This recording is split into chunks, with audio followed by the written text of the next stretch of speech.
Okay, hello, welcome back to another game of chess that we're playing e4 as per flipping usual. My opponent is 21.99 with a fat question mark next to their elo. Okay, I'm looking here, they're like 2250 bullet, so they're probably a relatively strong player. This is not someone that is settling and is secretly either a grandmaster or like actually a way weaker player that's got a couple lucky wins at the start of their chess or lichess rather playing a career. We're gonna go for a Mengarini against this mysterious opponent. Will they play knight c6?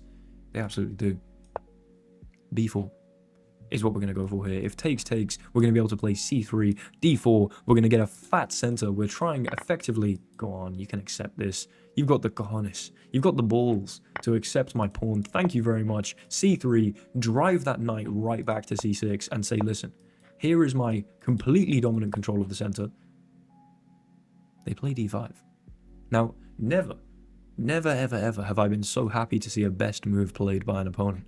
This is, in this immediate context, the best move. The problem is, however, after I take queen takes, it sets me up for the most venomous and sneaky of all moves, the most subtly dangerous of all moves in my entire repertoire, and perhaps, dare I say, in all of chess. A move that breaks an immediate principle. Knights on the rim are dim? Not this night.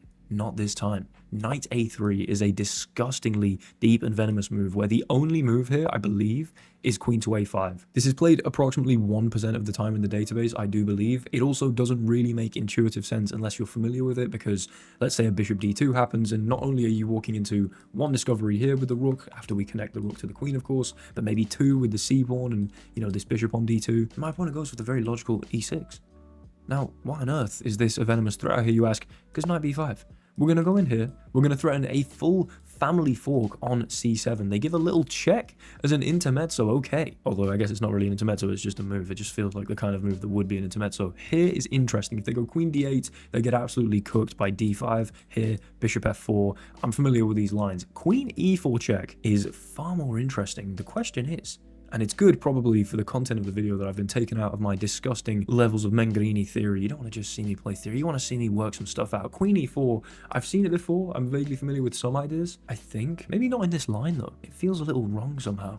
If I go bishop e2, and you take here, and I go bishop f3, then presumably you have to go back to g6 and I can fork you here. So I'd imagine if bishop e2 you can't take here. If knight e2 we can't develop the bishop, and I don't like that. I want speed of development. I want to get castled, bring the rook to the e file and punish this queen for being here. You know, if we look at their speed of development, they can't really develop the bishop anywhere particularly interesting. This bishop can't come to d6, kind of has to go to e7. It can't come out to any of these squares. Their king's in the center, they have to remedy this threat. So I do feel like I should still be better here. In fact, I know I must be better here because I know e6 isn't the finest of moves, but is the bishop e2 the right move, or bishop e3? It feels like I should be trying to castle as quick as I can to get the rook out and really start to abuse this king and queen for being in the center. But bishop e3, I guess I could follow up with this. No, I like bishop e2. I want to go for this, I want to go for this, I want to go for this. If you take here, you're just going to get battered. Bishop f3, you've got to move your queen. I believe your only move is g6 unless I'm missing something obvious, but every other square does seem to be held. What the hell is that?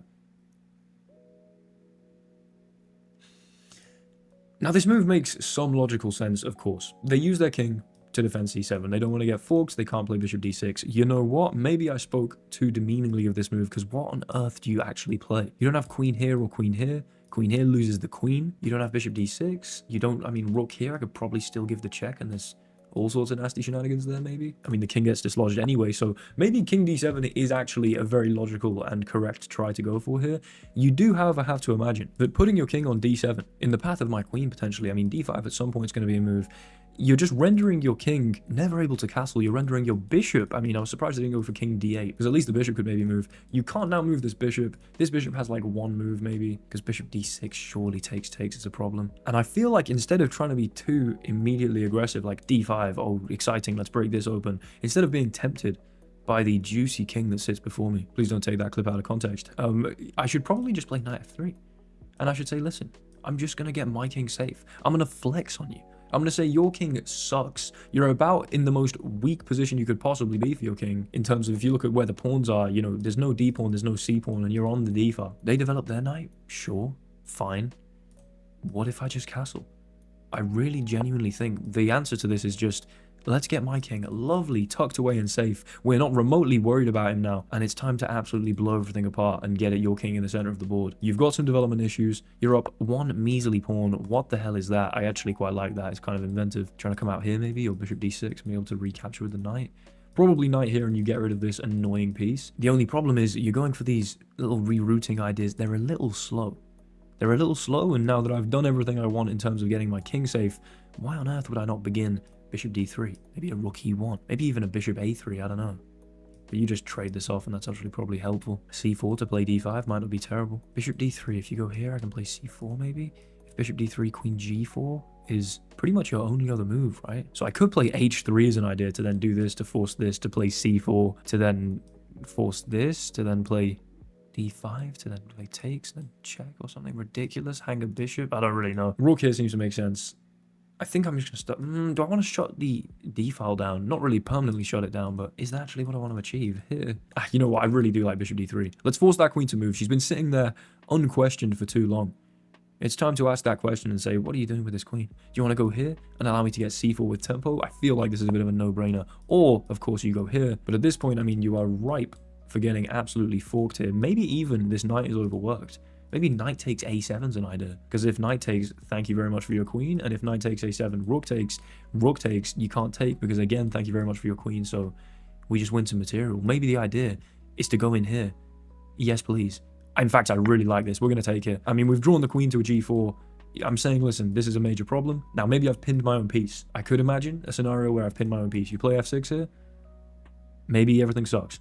But I don't think it does because I play knight takes. Oh, f6, knight takes knight. If you take my rook, we go check, sack a knight, and then check again and fork here. So you can't, you know, go for this. They do play rook takes. I'll play rook takes.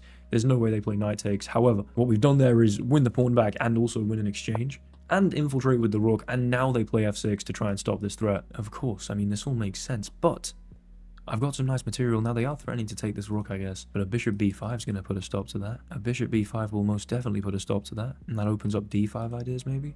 Let's start with bishop b5 because I think, I don't know, getting off of this file now and being able to play d5 more convincingly is probably a good idea. I don't know, this rook infiltrating here seems like a pretty cool thing.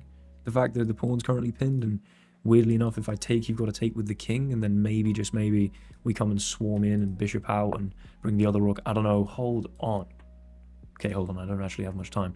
h5 is outrageous. What the hell are you doing? Just before we see what the hell my opponent was doing, I'd like to take a quick moment to thank the sponsor of this video, chessreps.com. Chessreps is a website with a load of detailed but also digestible opening courses, ranging all the way from, unfortunately, the London system to, you know, exciting attacking stuff, the fried liver, the Vienna. Now, I don't play the Italian, but I do play the Eurosov gambit against the Petrov, which can transpose into the fried liver. So I've been learning this little fried liver line. As you can see, I've done 6 out of 15 lines. I think the UI is super nice and friendly, and these little taglines here that rotate each time you refresh the page, especially this one, they make me happy. If you're remotely interested in a few gems for your opening repertoire, check out chessreps.com. The link is in the description. Thanks so much to Chessreps for sponsoring the video. Let's get back to the game where my opponent has just played h5. What the hell is going on? h5 is outrageous. What the hell are you doing? Here, you simply must take lest you lose your knight. Then I go check. Then, presumably, if you block, I take... yeah, it's d5. It just has to be d5. Your king's on d7. You can't move this bishop. My rook's infiltrating here. This knight's pinned. I mean, if we look at pieces that literally have no legal moves,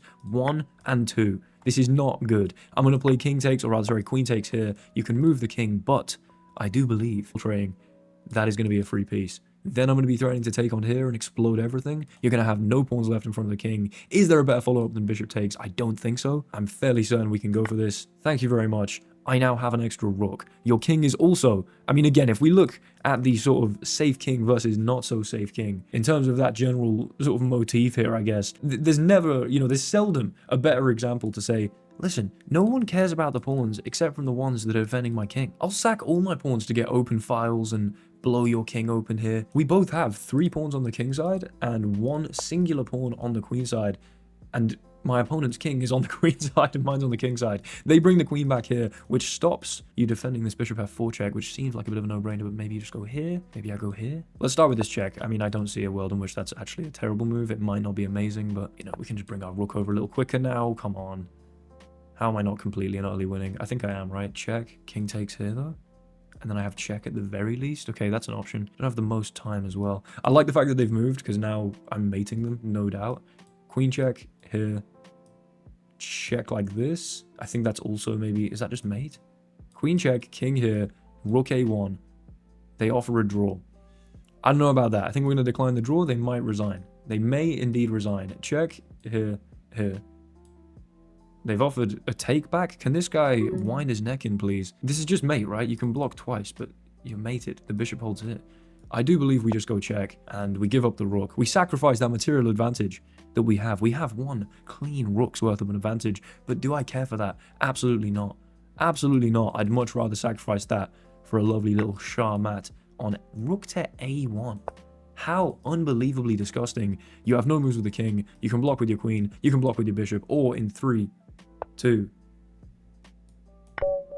1, I guess. You can get checkmated. I was going to call the resignation. Unfortunately, that didn't quite come off. But the disgraceful beating up of this king. I mean, you step here to defend a fork, and look what happened. You got walked. Absolutely walked over to the side of the board and bullied by every single piece of mine. You have precisely in this position the same material as me. I mean, literally up until the fact that, okay, you've got a B pawn, I've got a C pawn. We've both got a bishop pair, we've both got a knight, we've both got a rook. Did you use any of your pieces remotely effectively? Did this ever move? Did this ever move? Did this ever move? I don't think so. Let's analyze that game. What a disgusting win for the Bengalini, as per flipping usual. Very interesting little line, of course, trying to exploit that king d7, and I think there's no way. There's no way. Come on now. Come on now. Just complete that graph in a lovely, gorgeous, continuous way. 97% accuracy. 1 gorgeous inaccuracy, which I suspect... Which move was it? Knight takes a7.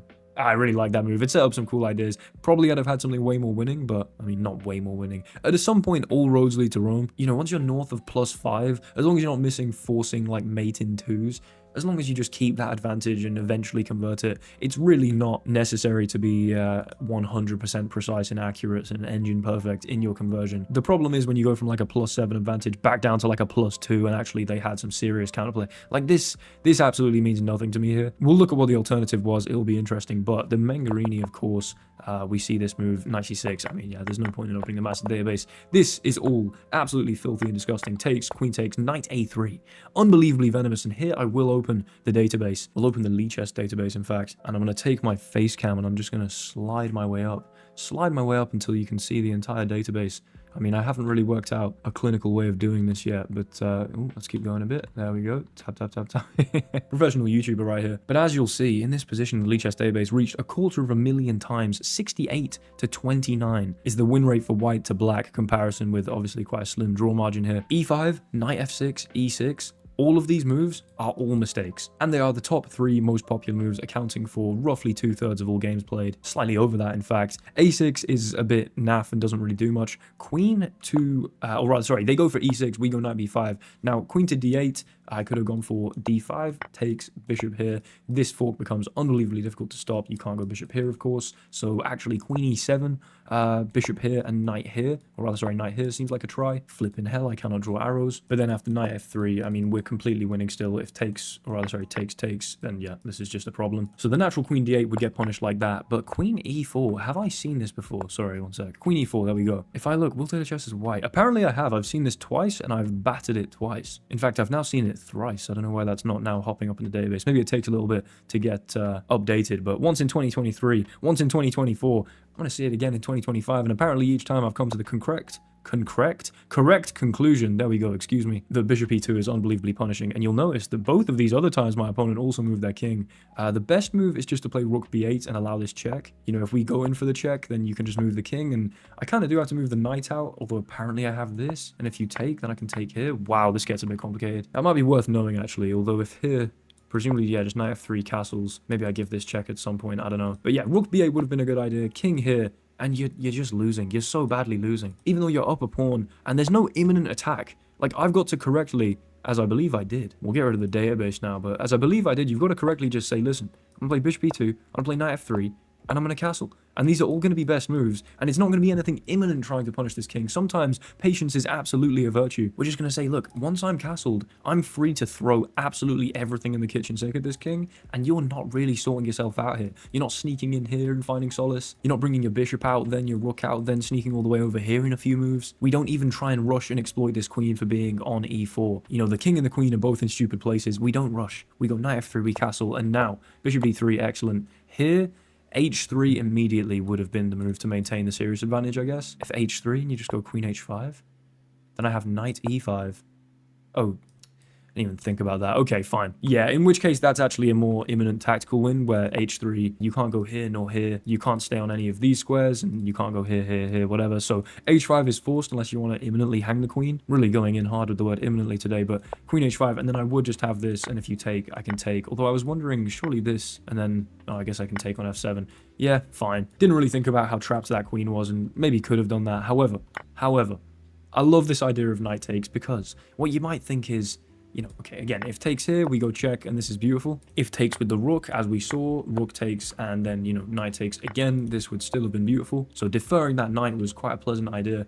I wear this inaccuracy as a badge of honor, of course. But the also really nice idea that I was thinking was after here, they might think they get clever with a little f6, which says no to this, and also says this is attacked twice, and it's pinned to the rook. So if I move the knight back out, my rook's just hanging. Even if I take the knight, you know, on c6, my rook's still hanging, but what I calculated was that check here anyway, check, and then knight e5, and we get the fork. This would have been very cool, and I believe that would have been the best continuation, right? If here, yeah, just knight c6, awesome. So, you know, I saw a few interesting and fun things with knight a7. It's a very winning move. They decide to take, I take, and then bishop b5, I do believe. I mean, if we scroll down here, you can see this graph is monotonically increasing, I believe. Well, okay, ignoring this very minor blip, which effectively entails that the rest of the way I handled this was absolutely perfect. h5, we're breaking stuff open now. We're going check. You can bring the king across. No one cares. That's a free piece. Queen here. We go for the check, which, what did it slightly prefer?